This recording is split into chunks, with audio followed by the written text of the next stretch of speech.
রাজধানী সহ দেশের বিভিন্ন এলাকায় বোতলজাত সয়াবিন তেলের সরবরাহ কমেছে, তবে বাজারে কোনো সংকট নেই বলে জানিয়েছেন ব্যবসায়ীরা। বোতলের গায়ে লেখা দাম অপরিবর্তিত থাকলেও ডিলার পর্যায়ে কার্টুনের দাম বাড়ার আভাস পাওয়া যাচ্ছে। দোকানিরা বলছেন কোম্পানিগুলোর কাছ থেকে আগের তুলনায় কম তেল আসছে, এতে বাজারে সরবরাহ কিছুটা কমে গেছে। এর পাশাপাশি মধ্যপ্রাচ্যের চলমান পরিস্থিতি ঘিরে অনেক ক্রেতা বাড়তি তেল কিনে মজুত করছেন, যা বাজারে চাপ তৈরি করছে। তবে পাইকারি বাজার এবং রাজধানীর কারওয়ান বাজারের খুচরা পর্যায়ে এখনও সয়াবিন তেলের দামে কোনো পরিবর্তন আসেনি।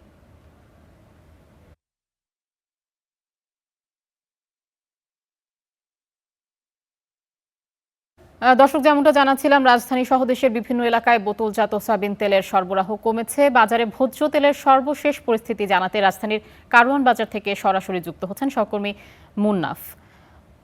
মুনাফ রশিদ, নিশ্চয়ই শুনতে পাচ্ছেন আমাকে। এই যে রাজধানী সহ দেশের বিভিন্ন এলাকায় বোতলজাত সয়াবিন তেলের সরবরাহ কমেছে শোনা যাচ্ছে, কারওয়ান বাজারে কি পরিস্থিতি আছে সবশেষ জানাবেন। তো এক ধরনের গুজব ছড়িয়েছে যে ইরান এবং ইসরায়েলের যুদ্ধের কারণে যে ভোজ্য তেলের সংকট হয়েছে এবং বাজারে কোনো তেল পাওয়া যাচ্ছে না, কিন্তু পুরো পরিস্থিতিটাই ভিন্ন।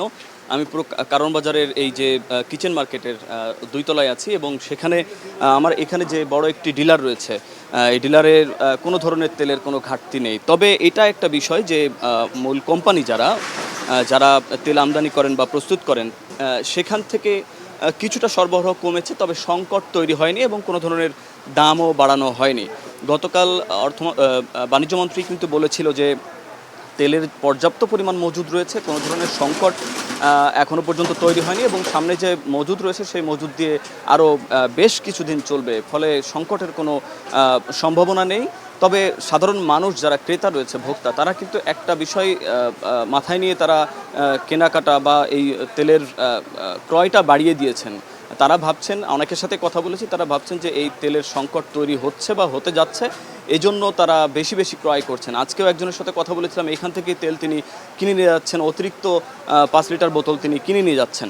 তো এরকম এখানে আমি যতক্ষণ পর্যন্ত ছিলাম দেখেছি যে এই ধরনের তেলের একটি কেনার প্রবণতা দেখেছি। ছোট্ট করে একটু জানতে চাই, এখানে যিনি বিক্রেতা রয়েছেন, যে তেলের দাম বেড়েছে কিনা বা কোনো সংকট তৈরি হয়েছে কিনা। তেলের সংকট নাই, আমার তো পর্যাপ্ত তেল আছে। এখানে সাধারণ মানুষের একটা প্যানিক, মানে পাই না পাই এরকম একটা চিন্তা ভাবনা, কিন্তু তেলের সংকট নেই। আমাদের পুরো বাজারে আপনি দেখবেন 6 লাখ তেলে সরবরাহ কমেছে বলতে অন্যান্য কোম্পানি কিছু কমেছে। আবার মেঘনা কোম্পানির আমার সরবরাহ স্বাভাবিক আছে। কালকে আমি 1200 কার্টন মাল বাজারে দিছি।